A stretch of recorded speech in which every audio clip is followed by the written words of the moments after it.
ஆடிப்பெருக்கை முன்னிட்டு காவிரி ஆற்றில் பக்தர்கள் ஆயிரக்கணக்கானோர் சிறப்பு வழிபாடு செய்தனர். காவிரி நதியை தெய்வமாகவும் தாயாகவும் மதித்து ஆடி 18 அன்று இந்து மக்கள் ஆடிப்பெருக்கு பண்டிகையாக கொண்டாடி வருகின்றனர். இந்த ஆண்டு பண்டிகையை முன்னிட்டு திருச்சி காவிரி ஆற்றங்கரை அம்மா மண்டபத்தில் அதிகாலையிலேயே புதுமண தம்பதியினர் உட்பட ஆயிரக்கணக்கானோர் திரண்டனர். காவிரியில் நீராடிய பக்தர்கள் தேங்காய், பழம், மஞ்சள், பூ, வஸ்திரம் போன்ற பல்வேறு பொருட்களை படைத்து வழிபட்டனர். பின்னர் பெண்கள் புதிய மஞ்சள் கயிறை கட்டிக்கொண்டனர். மாங்கல்ய பாக்கியத்திற்காகவும் சிறப்பு வழிபாடுகள் நடத்தப்பட்டதாக பெண்கள் தெரிவித்தனர். ஆடி 18 சாமி கும்பிட்டோம்.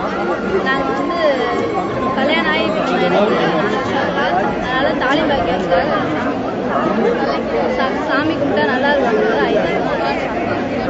திருச்சியை போன்று திருவாரூர் தியாகராஜ சுவாமி கோவில் எதிரில் உள்ள கமலாலயா திருக்குளத்திலும் பெண்கள் ஆடிப்பெருக்கு விழாவை சிறப்பாக கொண்டாடினர். நம்ம கமலாலயா வர காலத்துல பழம், பூ, காதோலை, கருகமணி எல்லாம் வச்சு நீருக்கு படைச்சு கல்யாணம் ஆகாத பெண்கள், கல்யாணம் ஆன பெண்கள் எல்லாம் ஒருத்தருக்கு ஒருத்தர் மஞ்சள் குங்குமம் எல்லாம் பரிமாறிட்டு கயிறு கட்டிட்டு சந்தோஷமா போறது அது ஒரு வழக்கமா இருக்கு. உண்ண உணவும் அருந்த நீரும் அளித்த காவிரி தாய்க்கு நன்றி தெரிவிக்கும் விதமாகவே இந்த பண்டிகை கொண்டாடப்படுவதாகவும் பக்தர்கள் தெரிவிக்கின்றனர்.